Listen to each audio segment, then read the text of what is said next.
Today, thanks to Fujifilm France, I'm going to speak about the GFX50S Mark II, and they lent it to me with a lot of gear, with the 110mm f2, with the this one, 20-35 f4, and the big surprise in quality, I didn't think it was as good, the 35-70mm 3.5-5.6 excellent lens. I had it for about almost 20 days. Okay, I made a lot of pictures, so I'm going to give you my impression. So let's start. As I wanted to use the time until the last minute, I have to give this camera back tomorrow. So right now I record the visit of the camera, the lenses, all this, and I will record later my impression, all that. So this is probably why you will see a change in situation or clothes or whatever. Okay, I already made a video of the GFX50R. It's the same sensor, okay, but many things are different, okay. And I also made a video, I'll leave you the link here, okay, and also made a video that was about, I was worrying when this camera came out. I thought they were doing the same as Canon made with the Canon RP. That was a really light version of the R, and really they stripped so many things off that I was afraid it would be the same thing. And honestly, I have to rectify. Really, this is a full-fledged camera and really great camera. So we're going to have a look at it, okay? This is a medium format camera. Medium format is larger than full frame, not as large as film medium format, okay, but still it's a larger than full frame. I don't know if it's 1.5 or 1.7, I'm not sure, I can't remember, okay, but still this makes that the size of the camera is not massive. As you can see, this is not bigger than most full frame reflex camera, and as big as many full frame mirrorless camera, okay. So obviously this is mirrorless, okay, but if you're worried about the size of the body, this is no worry anymore, because this is completely acceptable size. What can be larger are the lenses, okay, because if you have to fill the sensor with enough cover the sensor, you need a larger lens, okay. In this case, the 110mm is larger, okay, than probably on some full frame camera, but there are some exceptions, like this 35-70mm. As you can see, this is not a massive lens. I didn't put the sun hood on it, they're there, okay, but still really reasonable. So if you are worried about the size, that's okay, no problem, okay, for me, in my opinion. So let's make a physical visit. As you can see, the size is not massive. I like here because you have a space for the thumb here. You can press here. Here you have the Q button to have the direct access to menu. You have a wheel in the front, wheel in the back. Here, switch off, on. Here you have a top screen, and it's always on. Even if camera is switched off, you can always see all the data, the config, the amount of battery, all this. I really love this, okay? You have a joystick here for your focusing button, a few buttons for playback, access to menu. Here the drive mode, here erase button, diopter here. Here you have the wheel here for manual mode, settings, all this. You can pick if you want still photography or movie photography, video, okay. And here the screen, you can tilt it this way, and if you do vertical photography, you can still do this way, okay, or this way, okay. So it's not the flip screen for vlogging, but I don't think this is the idea of this camera, but you have this, okay. Connectivity, here you have access to the remote control, okay, in case you want to trigger remotely. Here you have two SD card memory slot, UHS 2, okay. And then here on the side you have microphone connector, headphone connector, because you can do video and monitor it, okay. And here you have USB-C, micro HDMI, and then I think this is a flash sync. It looks like a flash sync connector, but I didn't use this connector, okay. So the way it looks, it's really nice. You will notice you don't have the typical wheel with speed for shutter speed they have on XT series by Fujifilm. It's more like the XH or the XS, okay? But still, I think this is a camera that is really nice in my hand. Not too big, not too small. Quick access to the button. Here you have the depth of field button, and yeah, it's not a piano, you have just the button you need. I really like it, okay? One thing I really like is the battery. It's here, and it is the same battery as on the XT5, XT4, XH2, XH2S, and this is great because many photographers that use Fujifilm that have a medium format and also an APS-C, and having the same battery, this is good news because you could have 3-4 batteries and use them on any of your bodies. I speak of the XT5-4 and the XH, okay, 2 and 2S, okay. But still, I think this is great news because yeah, that's really help managing your gear and spending less money at the end, okay. The battery life, it's 450 pictures. That sounds a bit short. I'd like to have at least 500, but this is medium format. Yeah, I think this is acceptable for this format, okay?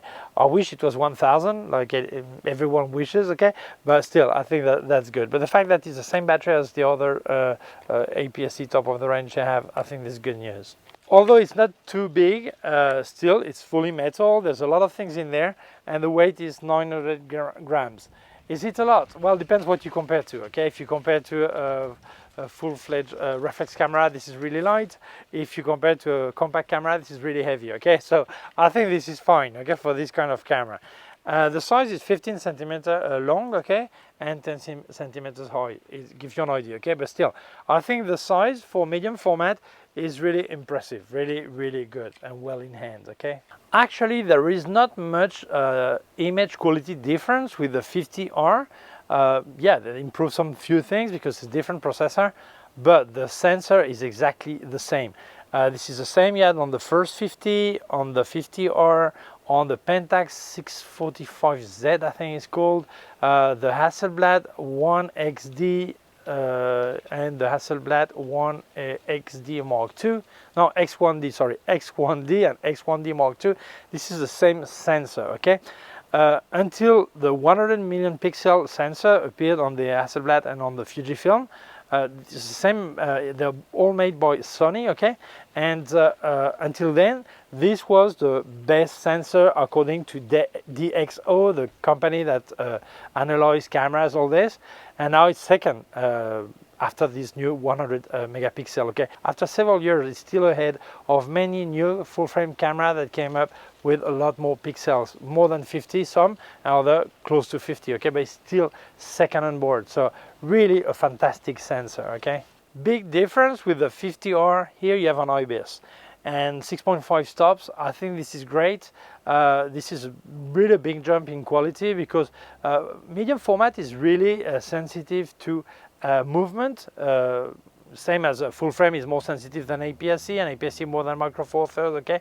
But still, it's important to have to be really steady, but in this case, you can really have a peace of mind that you can actually drop speed and still get your photo in sharp, with sharp results, okay? So this is a big application that they put an IBIS in this camera. So let's look at the 110mm. This is a massive lens, opens at f2 up to f22.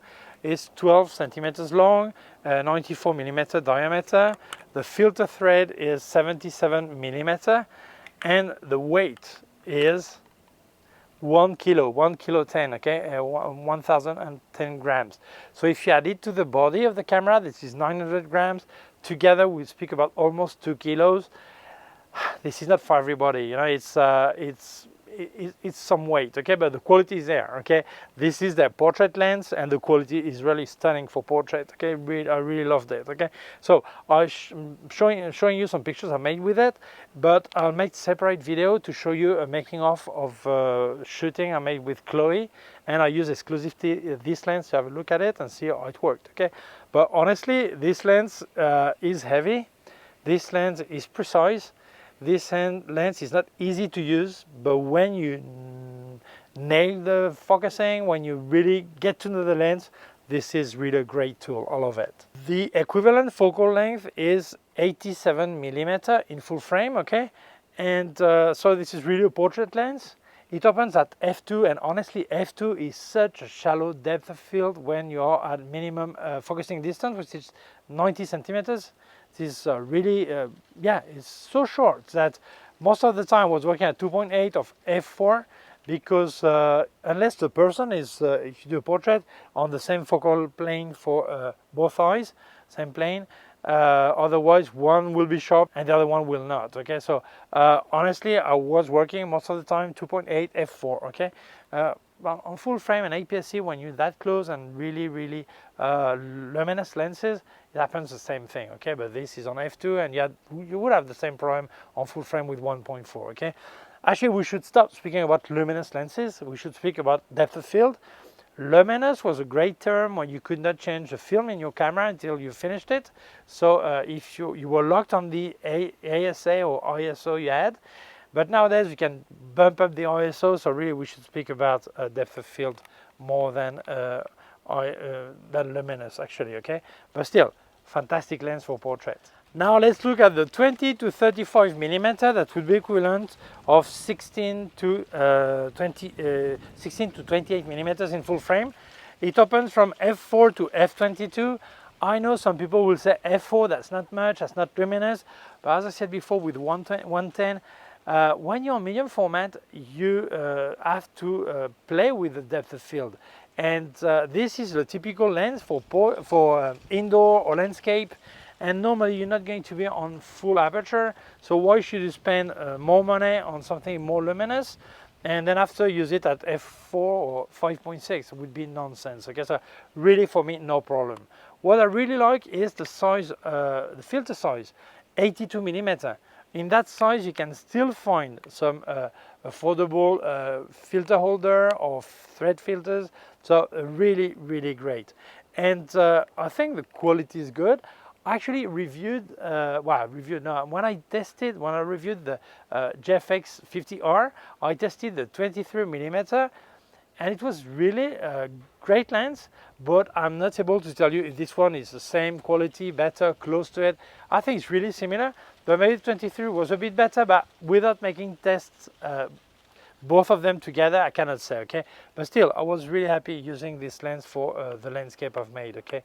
Great, I love it. And when you place the sun hood, this is a tulip style, okay? It's the way it is, okay? It looks okay. That's 715 grams. That's not really light, but very often that kind of the kind of picture we make with this, we're using a tripod anyway, so no worries, okay? And the biggest surprise I had was with a 35 to 70 millimeter 3.5-5.6. Not too luminous, but don't worry, that's fine with this. Again, no problem. But the price, 500 euros, a bit less. Really incredible, this lens. I think they call it like a kit lens, but I think they make a better price, not a lesser quality. I think it's to attract people because the quality is really there. Okay, maybe on 35 or 70 millimeter at maximum aperture, it's not the sharpest, but still, you just close down, stop down, half a stop, and you're there. Okay, so really, this is the lens everyone who has a GFX should have in his bag, as everything to do everything, and then add to it some prime lenses or another zoom lens with maybe a better range or whatever. Okay, but I think this is a big mistake. If you have the opportunity to get this in your kit with your camera, get it, because I was really surprised. Okay, yeah, quality could be better, always can be better. Okay, but still, yeah, the build is weather sealed also. I think this is the lens you should have. Okay, look at it with the sun hood. Okay, the zoom when you open, yeah, it moves a bit, it gets longer. Okay, but still, I think this lens is completely recommendable, and for that price, it's a no-brainer. Yeah, get it. So back in Tenerife, my conclusion, well, I'm going to give you a small few data I didn't say before, okay? Obviously, there is a film simulation like every Fujifilm camera. I don't know if they have 16, 17, 18, I'm not sure, okay? But typical, if you want to shoot directly JPEG with a special look, you can do it, okay? Second point, if we speak about the flash synchro, it synchronizes at 1/25th of a second. I would prefer 250, okay, honestly. And I wish you had also leaf shutter lenses, long leaf shutter lenses like Hasselblad, so you could synchronize at any speed. But well, I wish it was 250, but it's not. Is it a problem? Yes and no. For me, not really, because when I work with my OM system at 250th of a second, anyway, I very often have to place an ND filter to cut ambient light, okay? So I will do the same on this camera. Obviously, you can use high sync. I don't like high sync. This is why I don't take into account this option. But if you wish to use high sync, you can anyway. Okay. I hope one day they create a line of lenses. Obviously, they will be a lot more expensive with lift shutter. Okay. If we speak about image quality, well, the image quality is just brilliant. It's really good. Like every camera that uses this sensor, like the Hasselblad I have or the Pentax. Difference is on the Hasselblad they interpolate and make it 16-bit. On this one it's 14-bit. Okay, but I don't think you will notice much difference anyway. Okay, what I think about this sensor is just stunning.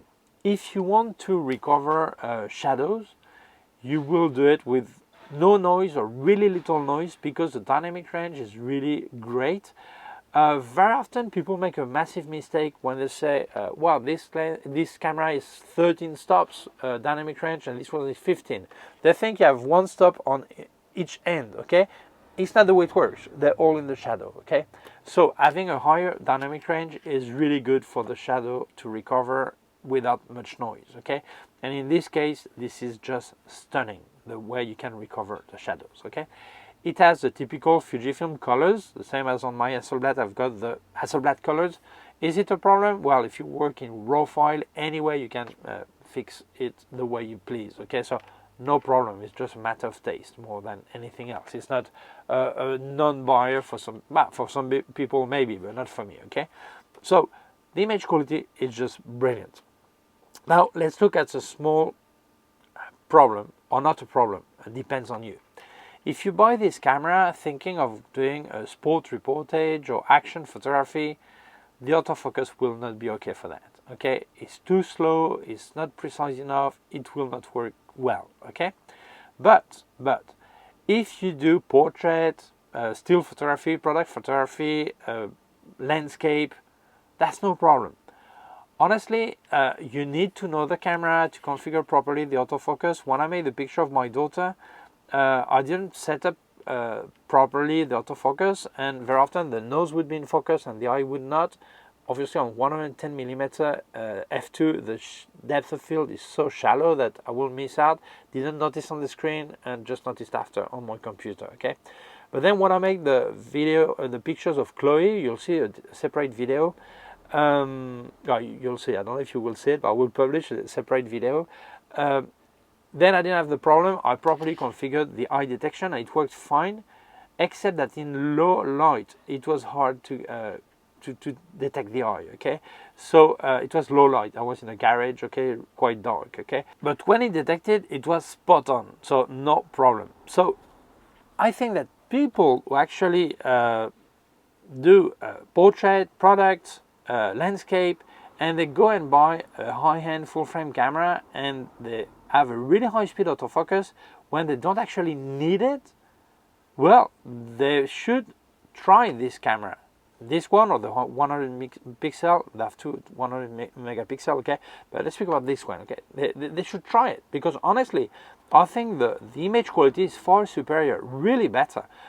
If you use a Sony 61 million pixel on a full frame sensor, well, you have a great camera, that's true, it's fast, all this. But if you look at the image quality, this one with 50 million, that's they actually breathe on the larger sensor. Yeah, it's a lot better. So honestly, I think that before making a buying decision, if you look at this kind of budget, obviously not if you look at the 500 camera, a 500 euros camera, obviously not. But if you look at this kind of budget, check this camera, try it, and you see the result. Obviously, if you don't need action photography, okay? For people who do product photography and close-up photography, take into account that with this large sensor, I'll explain in a video that is not due to the sensor size, but actually to the size of the hole in the lens, okay? But the result is the same. The depth of field is really shallow, so very often you will have to do focus stacking. Well, good news. For people who do that kind of picture, they want high-quality picture, product photography. In this case, there is now, they announced it this week, last week or 2 weeks ago, there is a two tilt shift lenses One is macro, 110 tilt shift macro, so you could actually tilt the lens in this way. You could have the focal plane in a different way, and you could have a higher depth of field. So this way you will not need as much focus stacking, or not at all. Okay, so but just for you to know, if you were planning to do product photography and it was already hard for your full frame camera not to do focus stacking, in this case it will be even more. Okay, but it's just for the info. Okay, so I think this camera is completely recommendable. And if we look at the lenses, wow, great lenses, but the 35 to 70 millimeter for about 500 euros, this is ridiculous, ridiculous price for a really top quality lens. I was really surprised. Okay, so yes, completely recommendable. So honestly, my conclusion is that this camera is great. It's far better than I could ever imagine, and I can only recommend it. Okay, so if you're interested, I'll leave you links in the description where you can buy it. So thank you so much, Fujifilm France, for lending me the camera. Thank you especially to Olivier Sanjari, who gave them to me in hand. Okay, well, lend them. I had to give them back. Okay, so thank you to him. Thank you to you for watching the video. If you feel it may interest other people, please share it on social networks. If you have not done it yet, please subscribe to my YouTube channel. Small button down here is a small bell. If you click on the bell, get notified when I upload a new video. My website, ericgibaud.com. If you have any question, can leave a comment below. Also, leave your links of Maggie on Amazon, links of everything I've reviewed by K&F Concept, Sandmarc, Flashes by Westcott, more affiliated links, and a link to my PayPal account in case you wanted to make a donation. Thank you very much. Please take care of yourself and see you soon. Bye.